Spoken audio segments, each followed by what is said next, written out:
Imagine you just woke up from cryosleep 20 years into the future, and 20 years away from Earth, away from your family, away from your friends, and you are on a ship surrounded by people who you do not know.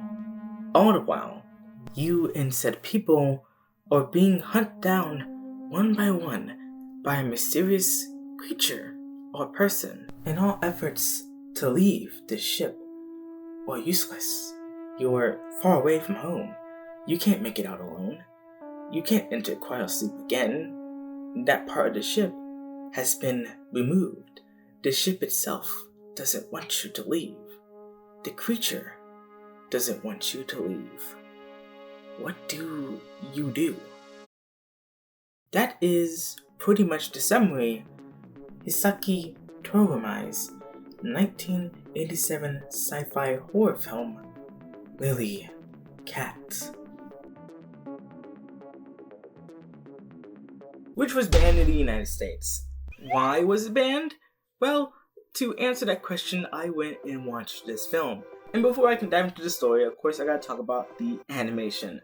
So, the animation it's the animation you would expect from a late 80s to early 90s OVA. It does the job well done. It's not anything crazy. It's just blends in well with all the other OVAs you've probably seen from this era. And that's pretty much it with animation. Now let's go into the story. This is a very straightforward story. If you've seen Alien, then you pretty much kind of seen this film.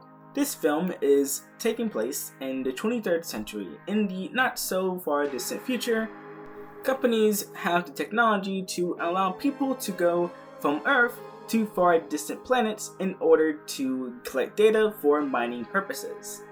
But unfortunately, since it takes literally 20 years to get to the planet they need to go to, they have to enter cryogenic sleep.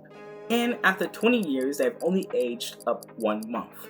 And upon exiting this cryogenic sleep, it is discovered by the captain and his subordinates that one of the people that they let on the ship to enter cryosleep with them is an imposter. Now, who are these people? Well, let me just tell you the ones that really matter, because some of them really don't matter at all.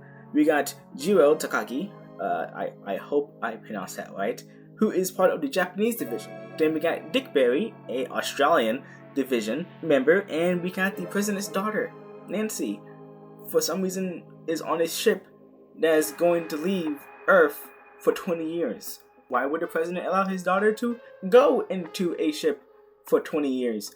I don't know. Beats me. And as a side tangent, I like how all the characters, you really can't kind of tell where they're from. Well, some you can tell. But one character you can clearly tell where they're from just by looking at them is Morgan, who is just Duke Nukem. The director and the writer basically just saw the 80s action films and like, that is America. And I just found that to be very funny. But going back to what we were saying. So what happens now? They have to figure out who is this imposter, but we don't get an answer because someone ruins or manipulates the footage to not reveal who the imposter is. Meaning someone had exited cryosleep early to manipulate the footage.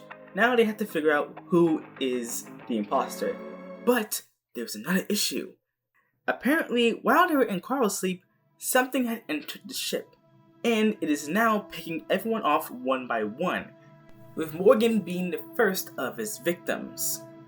And now more and more people are dying left and right, and yes, including the cat. And while this is happening, Barry, the Australian, sees fit to take charge and investigate everyone who was put on the ship and to see who among them is the imposter, literally playing a game of Among Us. He conducts background checks on everyone, and this really doesn't go anywhere other than maybe revealing some background info on minor characters here and there, which really isn't that important. However, later down the line, after the death of Dorothy in the medbay, it is then revealed to us that the imposter the entire time was Jiro, and the reason why he is an imposter is because he was not meant to be on this ship, really. he was a criminal on the run because he had murdered 3 men responsible for the death of his sister. And it is also revealed that Barry is an undercover cop who was sent on the ship to investigate and find who the imposter was. Now I'm getting a bit carried away because there's another side plot here. Now, while they were trying to figure out what the heck is going on, trying to find a way to get off the ship, there is another issue. It's the ship itself. Apparently, something or someone or the ship itself is making decisions that is causing parts of the ship to detach and be sent into deep space for it to explode. But I'm seeming to be going all over the place here. Let's get back to the main issue here. This weird monster from outer space has now evolved into a creature that has the ability to shapeshift into anyone it has consumed, which is something that I feel like is a bit of a missed opportunity. I feel like they should have utilized that a bit more, but there's so much going on and there's not a lot of time in this film. I can see why they didn't do it. Anywho, in the effort to kill this monster, Captain Mike and Jimmy, another crew member, armed themselves with flamethrowers in the attempt to kill this creature. While they are on the hunt to find this bacterial monster, Captain Mike discovers that there is a weird creature that's controlling the ship from a computer. And it looks a lot like Nancy's cat for some reason. It is a replica of her cat, 1-to-1, known as the Master, or Lily C.A.T. And the CAT stands for a computerized animal-shaped technological robot, and is responsible for taking over the ship. And with this, it is then also realized that Psycam, the company that owns this entire operation, has been trying to study the bacteria in the ship with no concern of the safety and the lives of the crew on it, because they would much rather take the cost of learning what this bacteria does than to pay out their employees, which is pretty scummy, but it's a company.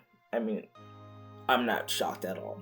Now, with all this being said, our protagonists are trying to escape. We are now left down with 4 more people alive.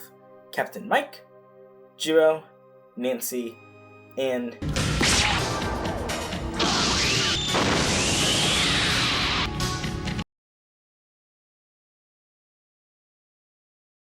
okay, so now we are left out with 3 more characters, and all hope is lost. There's nothing we can do. The cat responsible for the ship is literally going to go out of his way to ensure that this bacterial disease thing is alive for it to do research on, and this ship is going to be their tomb. But it turns out the entire time Mike had a emergency ship that can just take them off planet, and the one that they're gonna go to is right underneath them. So that's good, but someone needs to stay behind and ensure that this ship goes out with a bang. And Captain Mike is the GOAT here. He is my GOAT only because he knew what had to be done and he stepped up and sacrificed himself. And when he did, he managed to eliminate the Lily C.A.T.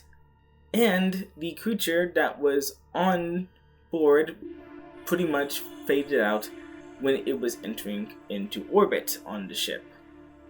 And our 2 main characters lived happy ever after, I guess, on a random new planet.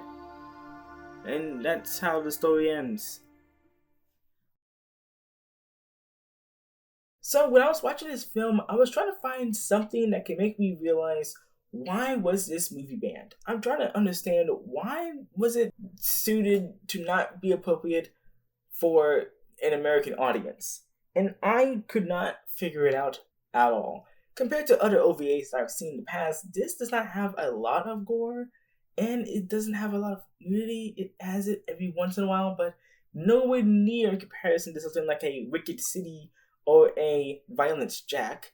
So I don't really get what was going on with the whole band here. Maybe it's because I watched an edited version of it. That's what I think is what happened.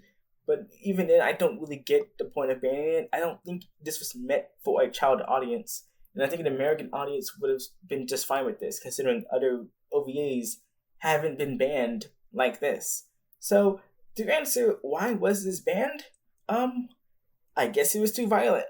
Anywho, that's pretty much it for today's video. I've been Wayne, and I'll see you guys in the next video, where I will replace my daily consumption of caffeine with Broly Boost to help me get through the day. Honestly, the doctors warned me that I shouldn't do it, but I'm not gonna lie to you, I think I'm onto something. Okay, bye.